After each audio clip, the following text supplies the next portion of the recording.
दूसरा कुरिन्ती अध्याय 1 वचन संख्या 1 से लेकर 15, 5 से लेकर 19 NIV अनुवाद के अनुसार यही जीवन और स्वभाव परमेश्वर ने आपको दिया है। जिस स्वभाव और जीवन में उसने होकर आपसे प्रेम किया, वही जीवन ईश्वरीय प्रेम से भरा हुआ जीवन। यीशु मसीह ने कहा, परमेश्वर पिता ने मुझे स्वर्ग का राज्य दिया है और मैं तुम्हें प्रेम का राज्य देता हूँ। और अंतिम निर्देश, जाओ और एक दूसरे से प्यार करो और सब जातियों को राज्य का सुसमाचार सुनाओ। जो विश्वास करेगा, बपतिस्मा ग्रहण करेगा, वो उद्धार पाएगा। परमेश्वर का वचन कहता है यही जीवन और स्वभाव परमेश्वर ने आपको दिया है जो मसीह में है। आपको दूसरों से प्रेम करना है, चाहे वे कुछ भी करे या कैसे भी दिखे। उनकी सच्ची कीमत देखे और उनकी कद्र करें। हालेलुया।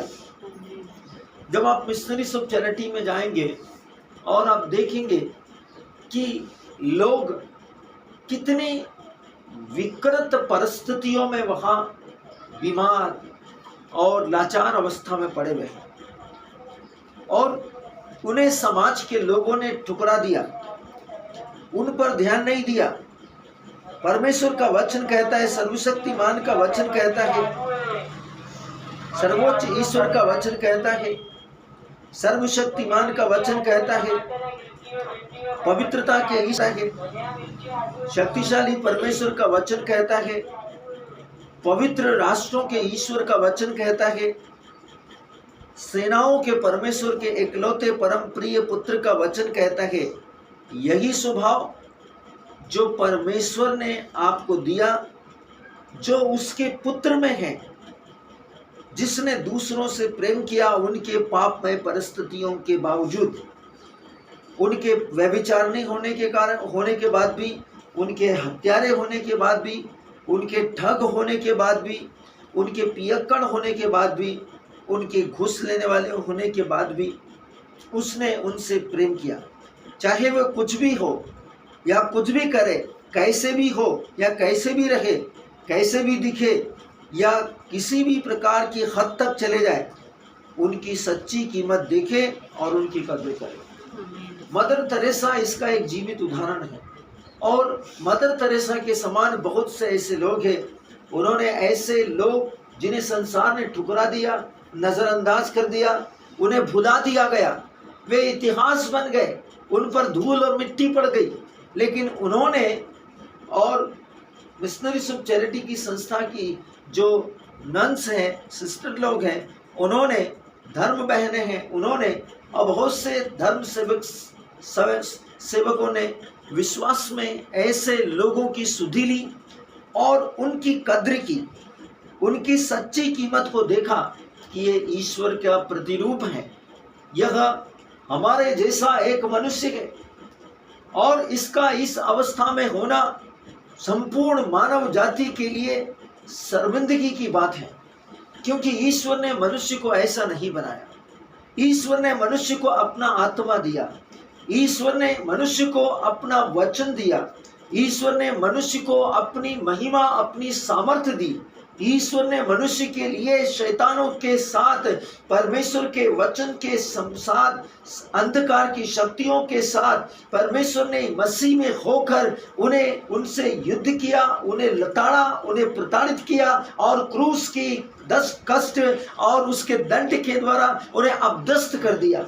यहाँ तक कि मृत्यु के अंदर उसने शैतानों का तमाशा बना दिया और उन्हें तीसरे दिन हराकर मृत्यु पर जय पाकर मृतकों में से जी उठा। परमेश्वर का वचन कहता है, परमेश्वर ने आपको मसीह का जीवन दिया है जो मनुष्यों की कीमत को देखता है, उनकी सच्ची कीमत को पहचानता है और उनकी कद्र करता है कि यह परमेश्वर और मेरी समानता में है। Glory to God. यीशु ने यही देखा था और यही वह हमें समझाने और लागू करने के लिए तैयार कर रहा है, ताकि हम जब दुनिया के लोगों को देखें तो उनमें परमेश्वर को देखें, उनमें अपने आप को देखें और जैसे पिता और पुत्र और पवित्र आत्मा एक है, वैसे वे उनमें एक हो जाए। Glory to God. और इसी के लिए, यही बात को समझाने के लिए, यही दिखाने के लिए, यही हमारी आत्मा में लाने के लिए वो हमें तैयार कर रहा है। परमेश्वर का वचन कहता है, अगर परमेश्वर पापी से इतना प्रेम करते हैं तो हमें कितना ज्यादा प्रेम करना चाहिए। सोचिए, यदि परमेश्वर ने इतना प्रेम किया कि अपने प्राण दे दिए, तो हमें जो यीशु मसीह में विश्वास करते हैं, यीशु इतना कदर कर रहे हैं, तो हमें यीशु का उस भावना का, यीशु का उस हृदय का, यीशु का पिता का, पवित्र आत्मा का, उस पवित्र अंतरतम का शब्द का, उसका मनुष्य जाति के प्रति जो दयाशीलता है, उसका कितना आदर करना चाहिए। इस पर मनन कीजिए, इस पर अनुनय विनय कीजिए, इस पर चिंतन कीजिए, इस पर सोचिए। यदि यीशु ने पापियों का आदर किया, उनका ख्याल रखा, तो हमें कितना ज़्यादा करना चाहिए। जो हमारे साथ मसीह में है, हालेलुया, जो हमारे साथ मसीह में है, जो हमारे साथ सृष्टि का एक सदस्य है, इसलिए वह कहते हैं, मैं तुम्हें एक नई आज्ञा देता हूँ, एक दूसरे से प्रेम करो। जैसा मैंने तुमसे प्रेम किया है, वैसे ही तुम भी एक दूसरे से प्रेम करो। Glory to God, glory to God. कल हम प्रेम के बारे में बहुत कुछ सीख रहे थे।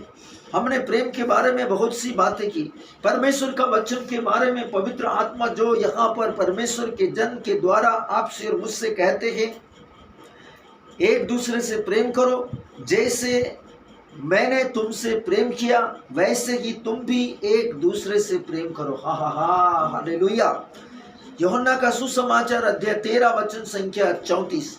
देखिए, इस वचन पर मनन कीजिए। एक दूसरे से प्रेम करो, जैसा मैंने तुमसे प्रेम किया वैसा तुम भी एक दूसरे से प्रेम करो। अभी देखिए यीशु मसीह क्या करें, एक दूसरे से प्रेम करो, एक दूसरे से प्रेम करो।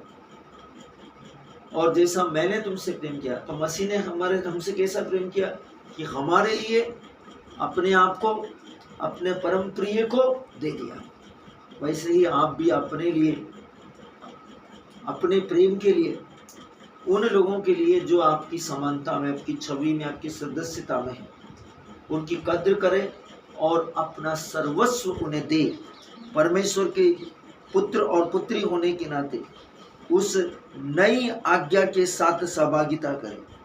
जैसे परमेश्वर ने कहा, जब परमेश्वर का वचन में लिखा है, यूहन्ना अध्याय 13 वचन संख्या 34, उन्होंने यह नहीं कहा कि एक दूसरे से प्रेम करो जब तक वे प्रेम करने योग्य है।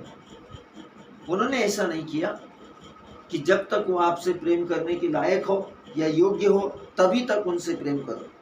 आपको उनसे भी प्रेम करना चाहिए जो आपके प्रेम का प्रतिदान नहीं करते, बदले में आपको प्यार नहीं करते, बदले में आपका प्रेम का फायदा उठाते हैं और आपके साथ में दुष्टतापूर्ण बर्ताव करते हैं, व्यवहार करते हैं।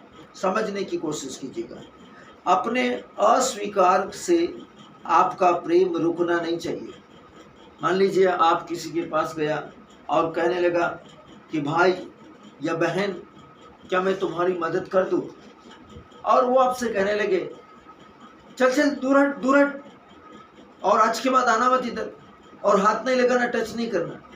परमेश्वर का वचन में लिखा है, आपको उनसे भी प्रेम करना चाहिए जो आपके प्रेम का प्रतिदान नहीं करते, उसे ग्रहण नहीं करते और उसके बदले में आपको प्रेम नहीं देते बल्कि नफरत देते हैं। आपसे वो मिसबिहेवियर करते हैं। उनके अस्वीकार से आपका प्रेम रुकना नहीं चाहिए। उनके मना कर देने से, उनके रुक जाने से, उनके आपको नज़रअंदाज कर देने से आपका प्रेम रुकना नहीं चाहिए। यह ईश्वरीय प्रेम है, यह बिना शर्त के होता है।